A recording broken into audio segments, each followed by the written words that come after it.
Est-ce que tu crois que l'univers conspire en ta faveur? Est-ce que tu crois aux signes, aux synchronicités? C'est-à-dire à deux événements vraiment très improbables qui se rencontrent et qui font sens en se rencontrant, en fait. Voilà plus ou moins ce que c'est qu'une synchronicité. Peut-être que tu as besoin d'en vivre une en ce moment. Les synchronicités, on peut les vivre comme des présages, comme des signes. Et peut-être tu es en quête de ça. Peut-être que il y a quelque chose en toi qui te dit que ça ferait du bien d'en recevoir une vraiment puissante. Eh bien écoute, tu vois, je vais te raconter une synchronicité qui est arrivée dans ma vie il y a 3 jours. Et je te la raconte et peut-être qu'au travers de mon récit, tu reçois également la synchronicité dont tu as besoin. Je vais te dire, en ce moment, je traverse quelque chose qui est très challengeant pour moi. Très très challengeant.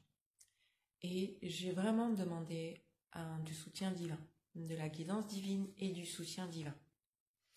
Et en fait, il y a 3 jours, ce que j'ai fait, c'est que j'ai ouvert Facebook et il y a une des personnes qui va venir à une de mes retraites chamaniques de cet été, qui met une photo sur son profil. Et c'est une photo de scarabée, un beau cétoine doré. Donc, pour te donner une idée, ça ressemble à ça. Sauf que elle a mis la photo de celui qu'elle a trouvé dans sa chambre. Et elle a écrit que c'était un symbole de chance, de fertilité et d'abondance. Et, et voilà. Et alors c'est rigolo parce que j'ai liké sa publication et 1 heure après, j'en trouve un dans ma cuisine. Le même. C'est la première fois que j'en trouve un dans ma cuisine. Donc ça s'appelle une synchronicité. Mais c'est pas tout en fait. Parce que là, en fait, c'est une triple synchronicité. La carte que je viens de te montrer, c'est ce cétoine doré, c'est ce même scarabée. Et je ne sais pas si tu connais Stéphane Schillinger, mais il est à l'origine d'un livre qui s'appelle Les Curieux Hasards et d'un oracle qui s'appelle Les Curieux Hasards. Et justement, il a choisi ce scarabée pour mettre derrière toutes les cartes de l'oracle.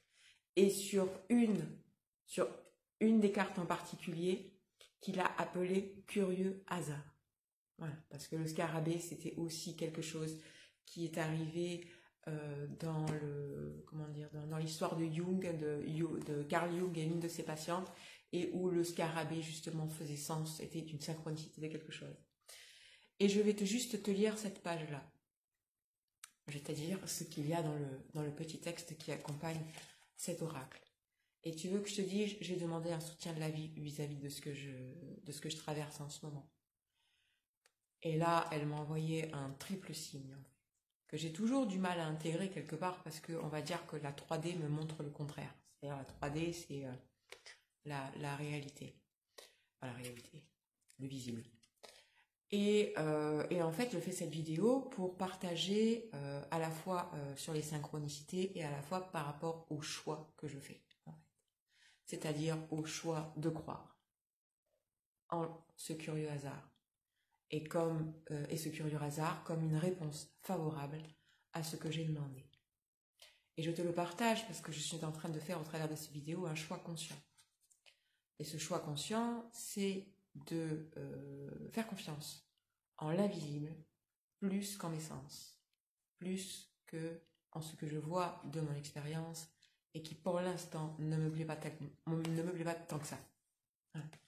Donc voilà, sur ce, et je te partage ça aussi si dans ta vie tu souhaites par certains moments faire des choix et t'en remettre à l'invisible, à plus grand que toi. Et peut-être tu peux recevoir des guidances.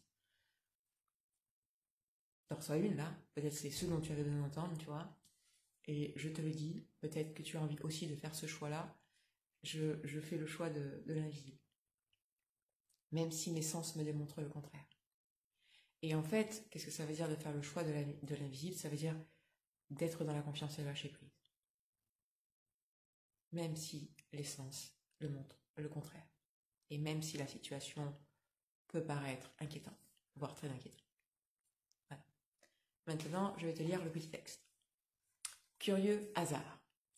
Quand ai-je ressenti pour la dernière fois que l'univers conspirait en ma faveur? Fais-je la différence entre une coïncidence et une synchronicité? Il en est des hasards comme du vent. Certains nous caressent, d'autres nous renversent. Ceux-ci, plus rares, soufflent depuis une autre dimension et nous transportent vers un ailleurs, pour peu que l'on s'y abandonne.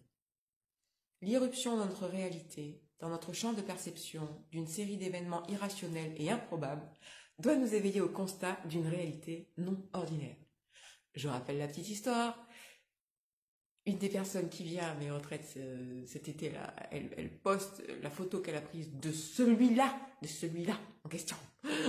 Qu'est-ce qu'il est arrivé dans sa chambre ce matin et qu'elle dit que c'est un symbole de chance, de fertilité. Voilà. Je retrouve le même dans ma cuisine et c'est celui des curieux hasards. Et le message, c'est quand ai-je ressenti pour la dernière fois que l'hiver conspire en ma faveur. Donc, on fait confiance les amis.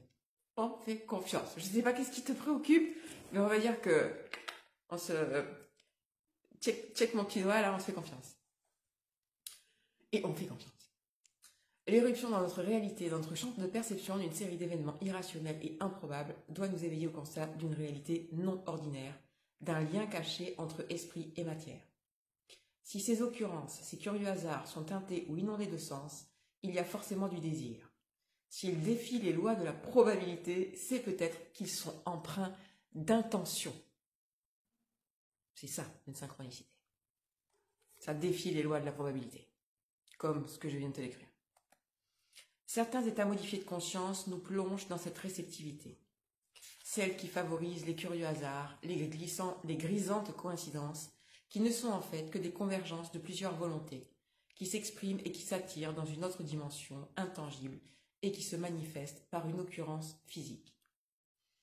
Pour la majorité d'entre nous, le quotidien est une rêverie que l'on prend pour la réalité. Rêverie entrecoupée de brefs éveils que sont ces étranges hasards et perturbantes coïncidences. Attardons-nous dessus. Ils sont souvent bien trop improbables pour ne pas s'y pencher. C'est un bout de fil qui dépasse de la trame qui a été tissée par nous tous, imbrication de pensées devenue collective. Ayons pour habitude de tirer sur ce fil qui dépasse, ce fil que nous sommes. Vient le moment de passer de l'autre côté, voir ce qu'il s'y passe. Mettre un pied de cet autre côté apporte le sentiment que l'existence est une courte parenthèse dans une immensité sans début ni fin. D'abord le silence, puis après le silence. Entre les deux silences, un saisissement, une confiscation du soi. Puis lentement vient un jour où l'étrangeté fait place à la familiarité, où l'interrogation et l'étonnement font place à la reconnaissance des ponts entre les événements sur lesquels nous pouvons enfin marcher. La carte te murmure. Si tu médites, écoute le silence et caresse le temps qui passe.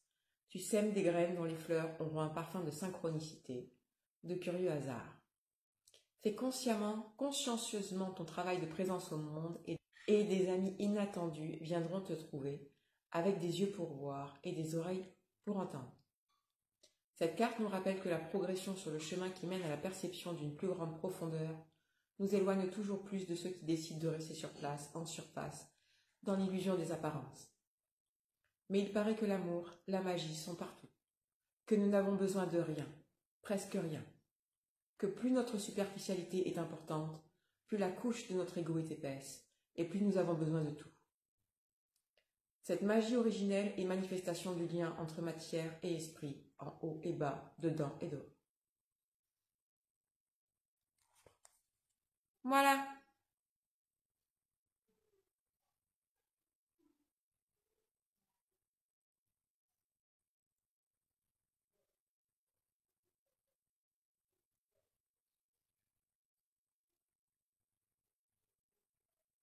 Peut-être que tu as demandé un signe, et peut-être que cette vidéo est le signe dont tu avais besoin. Cette triple chronicité que j'ai décidé de partager et qui arrive dans ton expérience. Et si tu es encore là, c'est qu'elle avait un rapport avec toi. Des bisous les amis.